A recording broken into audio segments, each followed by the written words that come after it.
So the Mosin-Nagant Carbine, for sweet spot / damage, I give it a 7 out of 10. The sweet spot is 60 meters to 100 meters, which is a useful sweet spot. It's one of the more useful sweet spot ranges. It's one of the more useful sweet spot ranges, but it's a bit far. It is pretty far out. 100. The Mosin-Nagant only has an infantry sight, not an optical sight. So it's a max 2x zoom, and 100 meters is getting a bit on the far end of what most players are comfortable with, depending on your monitor and your setup. It's a 2-hit kill at all ranges and a 1-hit kill headshot at all ranges, like most scout rifles.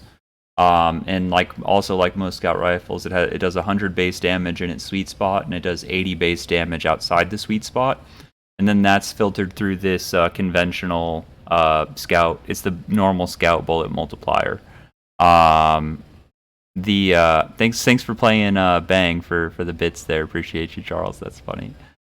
Good timing on that. So the headshots, 1.8. So obviously headshot with this thing will kill anywhere. The lower body and arms is 0.9, and then the legs and forearms is 0.75, and that'll be similar for most scout rifles. For ease of use, I rate it 6 out of 10. On the pro side of that ledger is good hip fire. It's got a useful sweet spot. It's got a good rate of fire. Fast muzzle velocity, which makes it easier to hit moving targets.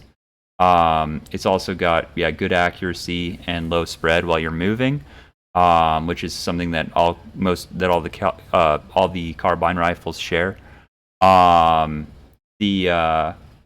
It also has a fast ADS because of the infantry sight. Rifles with an infantry sight ADS more quickly than rifles with the optical sight, like most carbine rifles have. So in that respect, this one got a kind of gets the best of both worlds. And then it has the total size of the sweet spot between 60 meters and 100 meters is one of the larger sweet spots. It's 40 meters total. As far as the cons, it only goes up to 2x zoom, so it'll make those longer range shots a bit more difficult with the rifle. And the sweet spot beginning at 60 meters. Listed as not safe for work. How come? It's totally safe for work, right? I feel like don't you have to check in? Don't you have to like click a box or something if I list it as not safe for work? And then it has a 5-round magazine. That's listed under cons because some of the other available options on the Scout class hold more than 5 rounds in the magazine. In terms of versatility, I rank it a 6 out of 10. The sweet spot's a bit far out for a rifle with infantry sights, and that reduces the rifle's overall effectiveness. Too sexy, Cheetah. That's funny. The high bullet velocity does make the rifle very capable in its sweet spot if you can see what you're shooting at well enough. That range we were talking about, 60 to 100 meters, the time to kill in that range, meaning like how long it takes the bullet to travel to the beginning of that sweet spot versus the end of that sweet spot, is pretty fast. But near the end of it, you're getting to 138 milliseconds is long enough that you're gonna have to lead moving targets more significantly. So it gets a bit more difficult at the 100 meter like kind of threshold. So it's a bit further out than is ideal. But it is, I mean, the high bullet velocity does help though with having that further out sweet spot. It obviously helps with accuracy, helps with hitting headshots because of that high bullet velocity.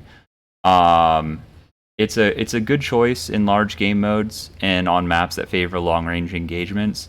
I think it's a decent choice defending or attacking operations on maps that have like a lot of open ground.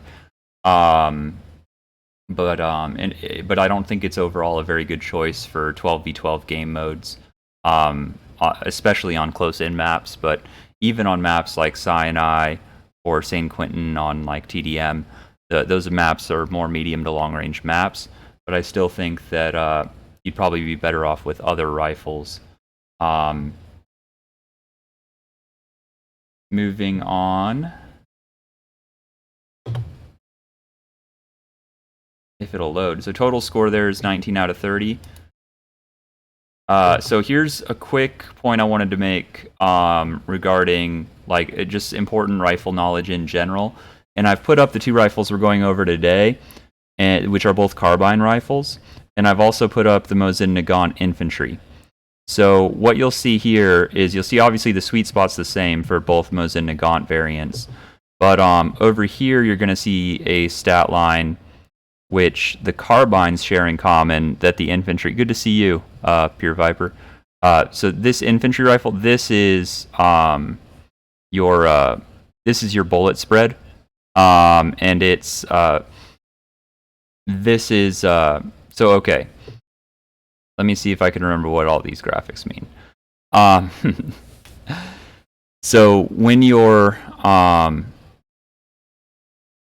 ADS with the rifle, obviously there's 0 bullet spread for any of them, right? But when you're in motion, what these stats mean is in motion. And you'll see that when you're moving, like when you're ADS and sidestepping side to side, the carbine rifles only have half a degree of spread, whereas the infantry rifles have 1 degree of spread. That makes it more difficult to hit targets while you're strafing, like while you're walking side to side, which is something people do in scout engagements quite a lot. Because if you present your head and chest as a moving target, you're much more likely to at least not get killed in that engagement. But it does make it harder to hit your shots. So the trade-off is that's a much easier trade-off with the carbine rifle, where you can do that side-to-side stepping and use that. In terms of like play style or stylistically how to deal with that difference is if you're playing a carbine rifle, especially one with high capacity like a large magazine, like say the SMLE, which we'll come to, but you can continue to move side to side without really pausing. That half degree of spread, you can ordinarily get a hit, especially if you have 10 rounds you can throw down range, and they're pretty unlikely to hit you while you're moving like that. With an infantry rifle, you can use the fast ADS, and so what you can do is you can sprint sideways or like move from behind terrain. You can be more mobile, but then when you actually take your shot, you quickly stop ADS and fire, and then shift positions again.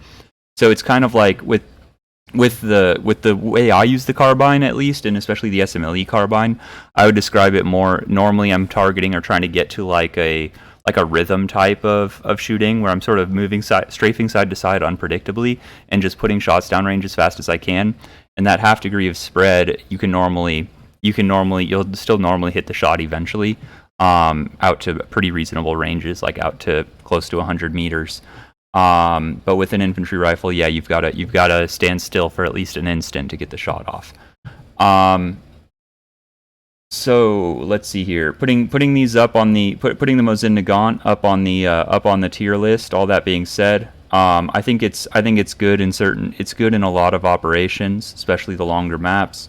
I like that it has a infantry sight but carbine characteristics as far as movement. It makes it feel really snappy. It makes it really fun to use. But I think there are ultimately weapons that have better sweet spots. And also, obviously, I think an infantry sight is at the 60 to 100 meter mark. You're getting to the limit of where that infantry sight really starts to suffer.